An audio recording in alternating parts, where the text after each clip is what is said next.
नमस्कार दोस्तों, स्वागत है आप सभी का क्रीसेंट एजुकेशन क्लासेस में। दोस्तों आज की वीडियो में हम बात करेंगे महत्वपूर्ण और बड़ी अपडेट के बारे में जो कि उत्तराखंड एलटी भर्ती से संबंधित है।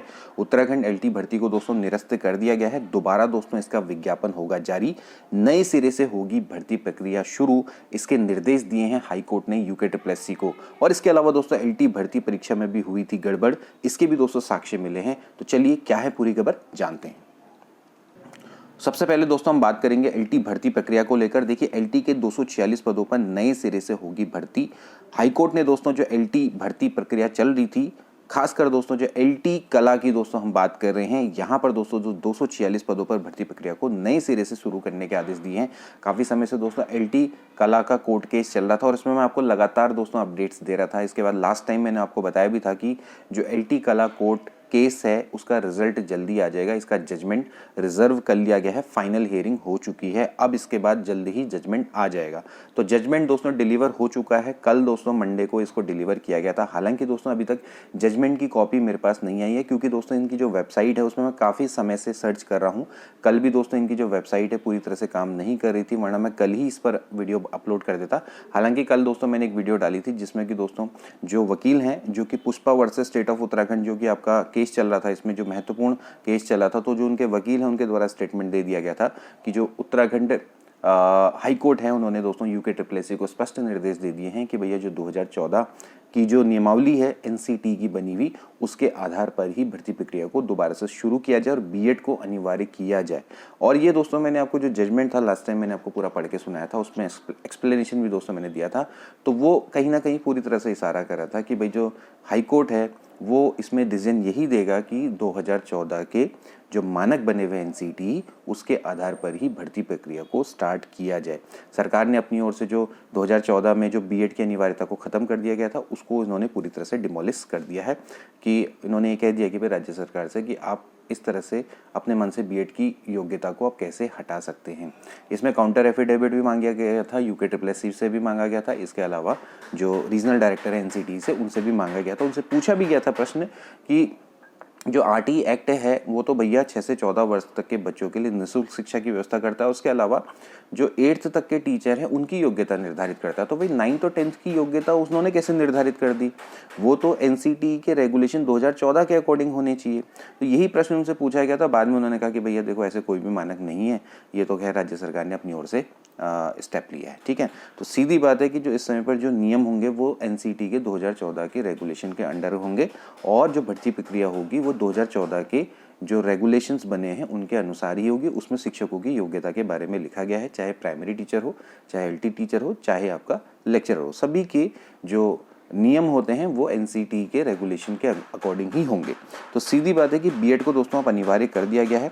2018 में उस समय बीएड नहीं था अनिवार्य, यहाँ पर अभी दोस्तों अब अनिवार्य रहेगा। तो अब दोस्तों नई भर्ती नई सिरे से होगी। अब इसमें जो बीएड वाले जो छात्र हैं उन्हीं को मौका मिलेगा, नॉन बीएड छात्र को इसमें मौका नहीं दोस्तों मिलने वाला है। तो दोबारा से दोस्तों इसका एडवर्टीजमेंट जारी होगा। तो यहाँ पर देख लीजिए कि सरकार की 2021 में बनी नियमावली को न्यायमूर्ति रविंद्र मैठानी की खंडपीठ ने इसको रद्द कर दिया है और इन पदों के लिए भर्ती बीएड की अनिवार्यता को मतलब कि अनिवार्यता जारी होने के बाद खत्म कर दिया था। ठीक है ना, मतलब सरकार ने क्या किया था, इन पदों पर भर्ती के लिए बीएड की अनिवार्यता के को एडवर्टीजमेंट जारी होने के बाद इसको खत्म कर दिया था। स्पेशल अपील दोस्तों चल रही थी और सुनवाई करते हुए कोर्ट ने माना कि सरकार एनसीटी के प्रावधानों के विपरीत नियम नहीं बना सकती है और कोर्ट के निर्णय के बाद अब बीएड कर चुके अभ्यर्थी ही कला के लिए शामिल हो पाएंगे। यानी कि अब दोस्तों दोबारा से इसका एडवर्टीजमेंट जारी होगा। अब देखने वाला बात ये रहेगी जो एडवर्टीजमेंट है ये अलग से दोस्तों जारी होता है या फिर आईएलटी की आने वाली जो भर्ती है उसके संग कंबाइंड रूप से जारी किया जाता है। और जहाँ तक दोस्तों उम्मीद है कि ऐसा ही मुझे लगता है कि जो आईएलटी की आने वाली भर्ती है वहीं दोस्तों इसको सम्मिलित करके जारी किया जाएगा। अभी देखिए ये तो एक पूर्वानुमान है, लेकिन हो सकता है कि जो एलटी कला है उनकी अब जो भर्ती है वो अलग से निकले, यूके उसको अलग से विज्ञापन जारी करे।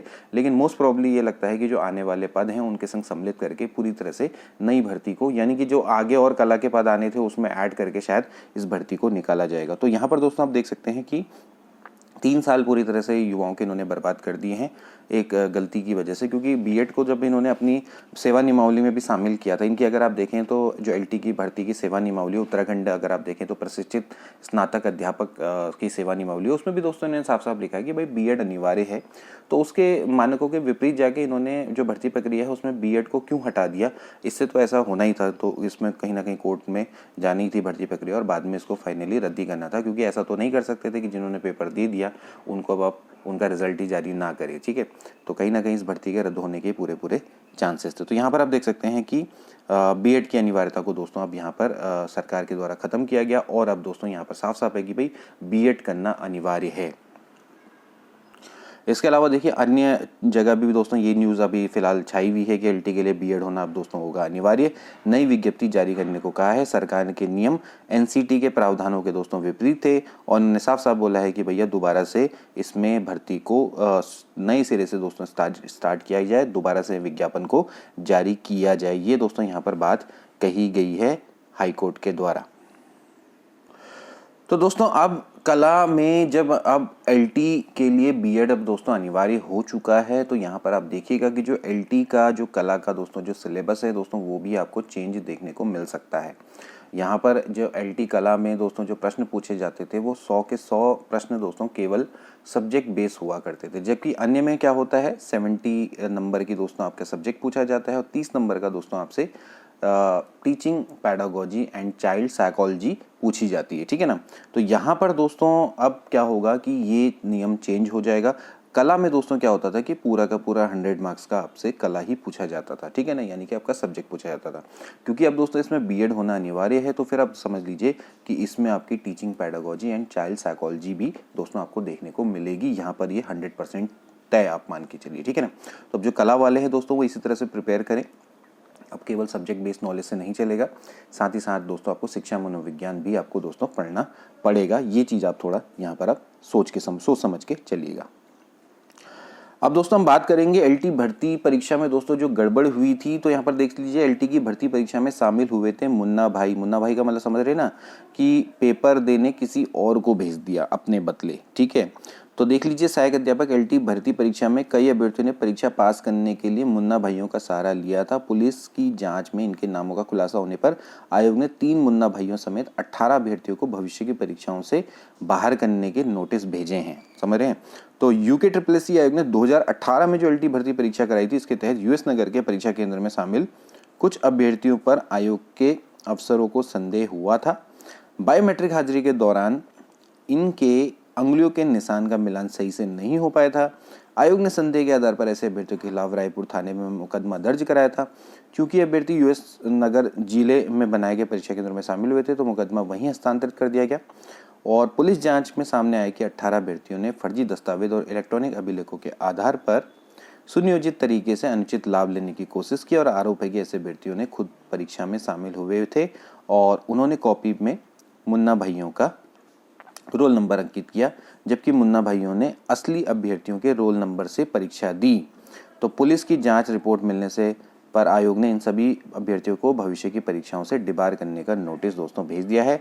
इसके अलावा आयोग के सचिव SS रावत ने सोमवार को बताया कि इन अभ्यर्थियों से 17 मई तक जवाब मांगा गया है और आयोग की साइट पर भी इनके नाम सार्वजनिक कर दिए गए हैं। जवाब न मिलने पर संबंधित अभ्यर्थी स्वतः ही भविष्य की परीक्षाओं में नहीं बैठ सकेंगे। तो दोस्तों यहाँ पर एक एलटी भर्ती परीक्षा 2018 की, उसमें भी दोस्तों अब ये देख सकते हैं कि आप दोस्तों 18 ऐसे अभ्यर्थी हैं जिनको कि भविष्य की परीक्षाओं से बाहर करने के नोटिस भेजे गए हैं।